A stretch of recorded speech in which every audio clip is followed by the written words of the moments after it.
तो पैसा कमाने के बाज़ार में बहुत सारे तरीके मौजूद हैं। मैं आज आपके सामने एक तरीका कुछ शेयर करना चाहता हूँ, जो कि कम पैसों में अधिक से अधिक हमें प्रॉफ़िट देगा। जनरली देखा गया है कि जब हम बिज़नेस के बारे में सोचते हैं, तो वस्तुतः 4 से 5 ही आइटम हम लोग लेके आगे बढ़ते हैं। जैसे ग्रोसरी हो गया, मेडिकल लाइन हो गया, गारमेंट्स का हो गया। तो ये अमूमन 4-5 कैटेगरी के आसपास ही हमारा फ़ोकस रहता है और बिज़नेस के जो आदमी आगे बढ़ते हैं, 80 से 90% लोग इसी की तरफ उनका रुझान रहता है। और हमारा ध्यान इसके अलावा वो बिज़नेस पे नहीं रहता है, जो कि मेन लाइन से हटकर है। ऐसा इसलिए होता है कि जनरली हमारा बिज़नेस के प्रति रुझान 25, 27, 28 साल के आसपास या उससे अधिक उम्र में होता है। जबकि जब हमारा रिस्क लेने का क्षमता काफ़ी कम हो जाता है। तो हम लोग अमूमन उन्हीं रास्तों को फ़ॉलो करते हैं जो ट्रेंडिंग रहता है। लेकिन कुछ रास्ते ऐसे होते हैं जिसमें अगर थोड़ा-सा ध्यान दिया जाए, तो प्रॉफ़िट इससे कहीं ज़्यादा होता है। जी हाँ, आज मैं आपके सामने नर्सरी के बिज़नेस के बारे में बताना चाहता हूँ। जी, नर्सरी तो पौधों वाला नर्सरी। ऐसा देखा गया है कि आप अगर शहर में देखेंगे तो आपके आस-पास नर्सरी जल्दी नहीं मिलेंगी। ऐसा क्यों? क्योंकि शहर में नर्सरी के लिए उतना बड़ा जगह होना बहुत ही मुश्किल है। इसके लिए आपको अपने शहर, कस्बों से बहुत दूर जाना पड़ेगा। तो आप करेंगे क्या? आप करेंगे कि आप वैसी जगहों को सिलेक्शन करना पड़ेगा, जहाँ पे लोगों का फुटप्रिंट, उनका आना-जाना लगा रहता है और ज़्यादा कंजेशन वाला जगह होना चाहिए। आप एक छोटा-सा दुकान वहाँ पे ले लें। अब दुकान तो आप ले लेंगे, अब करेंगे कैसे? तो आप अपने शहर से थोड़ा दूर जाइए और जो भी नर्सरी वाले हैं उनसे आप बात करिए। 1 से 2 से 3 से 4 से 4-5 से बात करिए और बार्गेनिंग करिए। आप कस्टमर बन के मत जाइए कि मुझे घर के लिए लेना है। आप बोलिए मैं एक छोटा-सा शॉप खोल रहा हूँ और उसके लिए मुझे आपसे रेगुलर बेसिस पे लेना है। इससे फ़ायदा क्या होगा?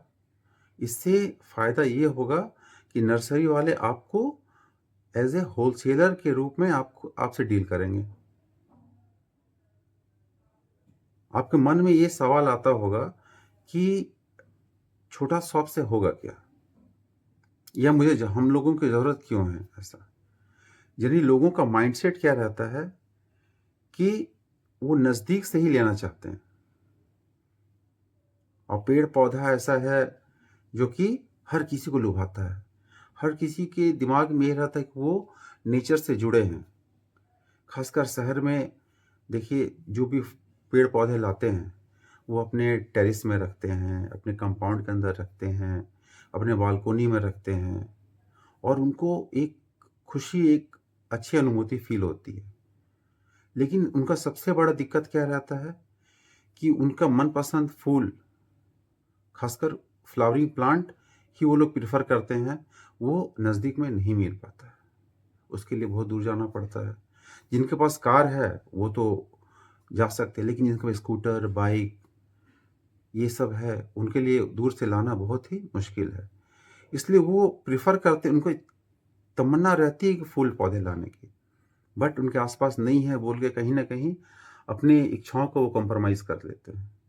जब ये छोटा-सा दुकान आप खोलेंगे और नर्सरी से आप कुछ लाएँगे आप कोशिश करिए कि फ्लावरिंग प्लांट लाने का और कुछ मेडिसिनल प्लांट जैसे कि तुलसी हो गया, शमी पत्र हो गया, आँवला हो गया, इस तरह का कुछ आपका तो रिलीजियस कुछ स्पाइसेस इस तरह का कलेक्शन आप रखिए उसमें। और जो फ्लावर का जो वैरायटी है, एक साथ लाने की आपको एकदम ज़रूरत नहीं है।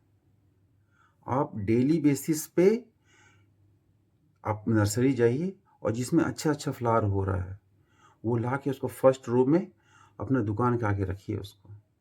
स्टार्टिंग में आपको प्रॉब्लम आएगी। प्रॉब्लम क्या आएगी? आप तो नए हैं, आपको पता नहीं है उसको मेंटेन कैसे करना है। तो ये बातें भी नर्सरी वाले से डिस्कस करिए कि कुछ दिन आपका जो लड़का है आप भेजिए, वो कुछ ट्रेनिंग देगा, रख-रखाव के तरीके बताएगा, कैसे रखना है, नहीं रखना है। उसके उसका ही फ़ायदा है, उससे आपका ही फ़ायदा है। आप सीख जाएँ धीरे-धीरे, धीरे-धीरे आप सीख जाएँगे कि पेड़-पौधों को कैसे रखना है। और ज़रूरी नहीं है कि हर पेड़-पौधा आपको लेना ही है। जैसे-जैसे इसमें आपका एक्सपीरियंस बढ़ेगा, आप देखेंगे कि कुछ पौधे जैसे कि गेंदा हो गया, गेंदा का मौसम के पहले आप क्या करें, उसे बीज से एक छोटा-सा जगह में आप उसको बहुत सारे पौधे आप उगा सकते हैं। फिर धीरे-धीरे छोटा-छोटा करके उसको छोटा प्लास्टिक बैग में करके उसको अपने पास रखें, धीरे-धीरे वो ग्रो होगा। जैसे कि गुलाब हो गया, गुलाब को क्या करिएगा आप कलम काटिएगा। गुड़हल हो गया, गुड़हल का भी आप कलम काट के उसको अलग-अलग बना सकते हैं। तो ये सारा एक्सपीरियंस आपको धीरे-धीरे आएगा, आप जैसे-जैसे एक्सप्लोर करिएगा, ये आपका वैरायटी में ऐड होगा। इसके साथ-साथ आप क्या कीजिए, अपने दुकान में कुछ खाद रखिए, जैसे वर्मी कंपोस्ट हो गया, एनपीके हो गया और भी बहुत सारा बोन मील वगैरह सारा नीम खली, ये सब आप रखिएगा उसमें, तो ये ऐड करेगा क्योंकि जो फ्लावर आपके पास से ले जाएँगे, तो उनको मेंटेनेंस उनको चाहिए। मेंटेनेंस के लिए आप उसको बताएँगे कि ये सारा दीजिए, खाद दीजिए, इससे ऐसा ग्रो होगा, वैसा ग्रो होगा। तो पौधे के साथ-साथ आपका ये खाद भी रेगुलर बेसिस में सप्लाई होगा। साथ-साथ गुड़ाई के लिए या जो छोटे-छोटे टूल्स वगैरह होते हैं या स्प्रेइंग बॉटल होते हैं, ये आप रखिए। छोटे-छोटे गमले रखिए। अब गमले रखने का जगह ज़्यादा आपको नहीं चाहिए, क्यों? गमले एक के ऊपर एक के ऊपर एक रखा जाता है, जो कम जगह भी लेगा आपका और आपके दुकान में वैरायटी भी रहेगा। कि बहुत सारे आप देखिएगा फ्लैट सब में हैंगिंग पॉट रहता है, जगह नहीं रहता है, तो हैंगिंग पॉट अलग-अलग मल्टी कलर के रहते हैं, वो आपकी दुकान को ब्यूटीफाई करेंगे और जो भी कस्टमर आएँगे, उनको एक फुल पैकेज मिलेगा आपसे। इस तरह आप देखेंगे कि धीरे-धीरे, धीरे-धीरे आप हर प्लांट को नर्सरी से नहीं खरीदिएगा, कुछ धीरे-धीरे अपना ग्रो करिएगा, कुछ अपने घर पे, कुछ दुकान पे ही करिएगा और अपने अपने आप को ये फ़ील करिएगा कि जो आप नर्सरी से ₹10 ₹15 से आप जो पौधा ला रहे हैं, उसको आप ₹30 ₹40 में बेच रहे हैं। कभी-कभी आपको ऐसा लगेगा कि अरे! ये जो छोटा पौधा लाए हैं, ये तो बिक नहीं रहा है। लेकिन एक याद रखिए, वो बिक नहीं रहा, बट उसको जैसे-जैसे आप उसको रख-रखाव करते हैं, धीरे-धीरे वो ग्रो होता है। अब पौधा की ये ख़ासियत है, जैसे-जैसे वो बड़ा होगा, उसको थोड़ा ब्यूटीफाई उसको ऐड होगा उसमें, उसका सुंदरता और निखरेगा, तो उसका वैल्यू भी बढ़ता है। जैसे कि आप गुलाब का पौधा एक छोटा सा लीजिए, वो अगर ₹50 ₹60 ₹100 में बिक रहा है, अगर थोड़ा बड़ा पौधा लीजिएगा, वो 300-400 में बिकता है। तो पौधे की ये ख़ासियत है कि उसको जितना दिन आप रखिएगा, वो जितना पुराना होगा, उसका वैल्यू उतना ही ऐड होगा। ये ख़ैर जैसे-जैसे आप आगे इस बिज़नेस को करेंगे, आपको खुद ये समझ में आएगा कि आगे क्या-क्या करना है। ये तो मैं एक तरकीब बताया हूँ, बाद बाकी तो आपका एक्सपीरियंस, आपका मेहनत, आपकी इस बिज़नेस को दिन दुना रात चौगुनी प्रगति करने में आपका सहायता करेगा। मेरा बस यही कहना है कि आप ज़रूर कुछ करिए।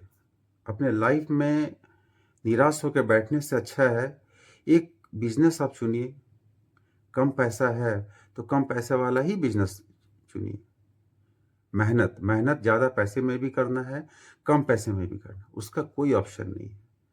तरीके मैं बता सकता हूँ, लेकिन करना आपको है। अगर आप करेंगे तो एक दिन मेरा यकीन मानिए, आप ज़िंदगी के पथ पे बहुत ही आगे निकलेंगे। कभी न कभी आपको ऐसा लगेगा कि कहीं ये वाला ज्ञान कहीं मिला है, तो आप ज़रूर कमेंट करिए। इसके साथ ही वीडियो मैं यहीं समाप्त करता हूँ और ये चाहता हूँ कि आपको अगर ये अच्छा लगे तो लाइक करिए, कमेंट करिए।